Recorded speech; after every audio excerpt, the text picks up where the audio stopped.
चंपा लो मु मल्लीपुर चंपा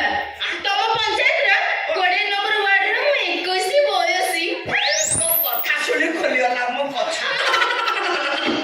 ओ चंपा हां मो घर भीतर तो काम कर तम घरे नुह मु नवीन भाई बाबू करछि नवीन हां अपना पाखरे काम कर ता पाखरे नुह मु ताको सहित कटक जिबी एठू तो डायरेक्ट बस चालुची बस को तू जीव मो को संगे जीवार कारण कोन मला की अखडा कथा कहछ तमे सांगरे गले कोन तम पुओ देहरु घियो मो सब सरी जाउची पुणी चार्ज कर देलु नो कथा खुले ना किछि धरी हो नै किंतु मो को तो संगे जीवार निश्चय मोटे किछि कारण अछि हां बला आजकल बस रे जो भिड़ आम स्टॉपेज रो बस रे गले सीट मिलबनी अछि रे स्टैंडिंग रे गले ए बातराटा को अवस्था खराब कर देबे हां केमिति के पिचरा हाथ मारी चुमुड़ देबो तो के पिठी रे आउ के काख तळे हाथ पुरे देबो तो सामने लोक आसी छाती रे आउजी पड़िबो आउ केही केही तो जानि जानि तांको गाल को मोर लगै देबे ए रो बे मो कथा खोलियो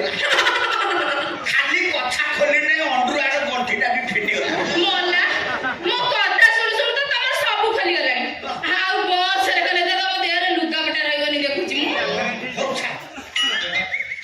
पुआ ताहले तो बॉडी गार्ड साजी कटक जीव आ गण तमे बॉडी गार्ड जाई खातो ओ कथा खोलियो थरे चांस दे के देख आ हाले म सौक एबे तमी के पिला वाला मते कहा बाटे कसी टाकुड़ी रखै मो कथा खोलियो ताहले मो पुआ संगे कटक जीव हां मो पुआ तो चाकरी करिया को जीव तू कोन पाई जी मु जीबी चाकरी करियाको चाकरी हां तू की चाकरी करियो नवीन भाई जो ऑफिस रे पीएन अछि ताकरी ऑफिसर को बाबूଙ୍କର घर काम କରିବାକୁ ଗୋଟେ ଝିଅ ଚାକରଣ୍ଟେ ଦରକାର ସେଇଥି ପାଇଁ ମୁଁ ନवीन भाई ସହିତ କଟକ ଯିବି ए रो मो कथा खोलियो ना ए ଟିକେ कथा मार दे ତମର ସେ ଗନ୍ଧିଆ କଥା ମୁଁ ଜମା ଛୁଇଁବିନି ଛି कोन हला मु गंधौछ मो पुओ बासुची ता संगे घसने से कटक जीव ए नवीन भाई तमे टे जल्दी आसिला ଆମେ ଯିବା ये बूढ़ा मते रखै थुआई दउले अयो ए नखरी पोकी ये पर्यंत तो देहर मु टिप देले मो पुओ पाखरे कोन फेरा देलु नुबे तमे मो देहरे टिप दबो हां तमे भारी साहस तम तंटी कणा कटबिनी मु तमे भारी साहस कटक ଯିବ नवीन भाई तमे टे जल्दी आसिला ଆମେ ଯିବା ये बूढ़ा जहा करूची एते सहज आसियो नै काहे से जानी जी बापा कथा होची माने पुओ आसियो नै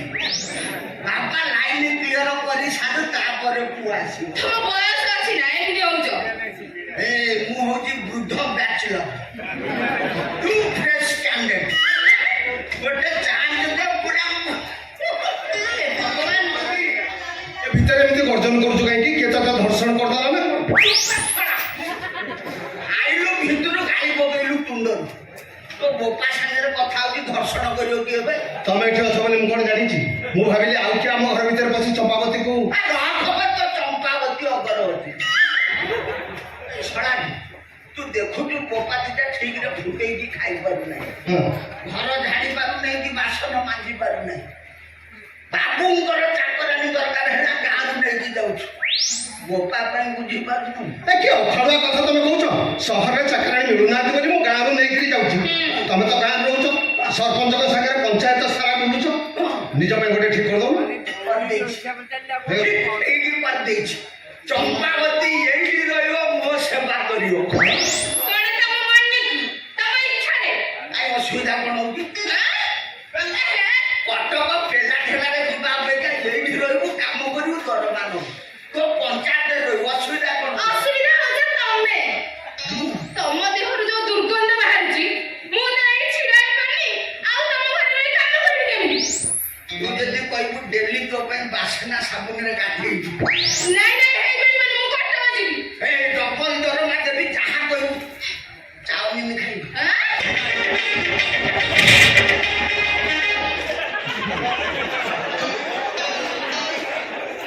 ଦେ ଜାଗାକୁ ମାରିଦେଲା ରେ